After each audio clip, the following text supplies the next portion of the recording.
인간에겐 세 종류의 눈이 있습니다. 첫 번째가 육안, 육신의 눈, 두 번째가 지안, 지식의 눈, 그리고 세 번째가 영안, 영적인 눈입니다. 우리 주변에는 이 세 가지 눈이 모두 뜨인 사람도 있고 눈을 뜨지 못한 사람도 있습니다. 당신은 어떤 사람입니까? 시편 14편에서 시편 기자는 이렇게 말합니다. 어리석은 자는 그의 마음에 이르기를 하나님이 없다 하는도다. 오늘 당신의 영안이 활짝 열려서 살아계신 하나님을 보게 되기를 간절히 바랍니다. 오일의 마중이라는 중국 영화가 있습니다. 이 영화는 중국 현대사에서 비극적 시기라고 할 수 있는 문화 대혁명을 배경으로 합니다. 영화의 주인공 루 옌스는 대학 교수인데 사상범으로 몰려 수용소에 수감됩니다. 그곳에서 그는 아내와 딸이 너무 보고 싶어 탈출을 시도하는데 그 결과 탈출은 성공하지만 가족과의 재회는 실패하게 됩니다. 아내를 만나기 직전 공안들에게 체포가 되고 만 것입니다. 그 과정에서 아내 평안위는 머리를 심하게 부딪히게 되고 부분적인 기억 상실증에 걸리고 맙니다. 문화대혁명이 끝난 후 루엔스는 무죄 판결을 받고 집으로 돌아옵니다. 그런데 아내 평안위가 그를 알아보지 못합니다. 기억 상실증으로 인해 남편을 알아보지 못하게 된 것입니다. 사랑이 식은 것도 다른 남자가 생긴 것도 아닙니다. 여전히 남편만을 사랑하고 남편만을 기다리지만 눈앞의 남편을 알아보지 못합니다. 아내의 기억을 돌이키기 위해 루엔스는 여러 가지 시도를 해보지만 아무런 효과가 없었습니다.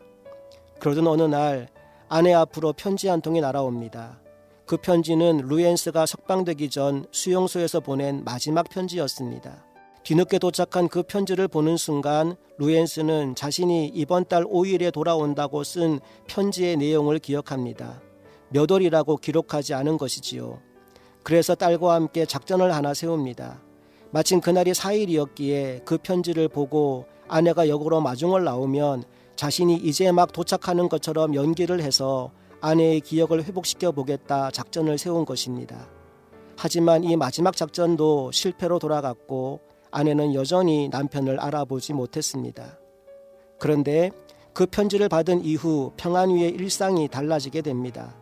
편지를 받은 그 다음부터 매월 5일이면 피켓을 들고 기차역으로 마중을 나가는 것입니다. 다른 건 다 잊어도 5일에 역으로 남편을 만나러 가야 한다는 사실 하나만큼은 기억하고 있는 것입니다. 그래서 한 달도 거르지 않고 매월 5일이면 피켓을 들고 역으로 달려갑니다. 그리고 그 길을 피켓의 주인공인 루엔스가 함께 동행합니다. 심지어는 자신의 이름이 적힌 피켓을 자기가 들고 아내 옆에서 자신을 기다립니다. 마태복음 28장에서 예수님은 내가 세상 끝날까지 너희와 항상 함께 있으리라고 말씀하셨습니다. 그렇습니다. 여러분이 어디에서 무엇을 하든 거기 주님이 함께 하십니다. 오늘 우리의 영안이 열려서 그분을 볼 수 있으면 참 좋겠습니다. 하지만 설령 보지 못한다 하더라도 깨닫지 못한다 하더라도 영화 속 여주인공 평안위처럼 우리도 신랑 되신 주님을 변함없이 사랑하는 사람들이 되었으면 좋겠습니다. 지금까지 말씀의 교회 황진문 목사였습니다.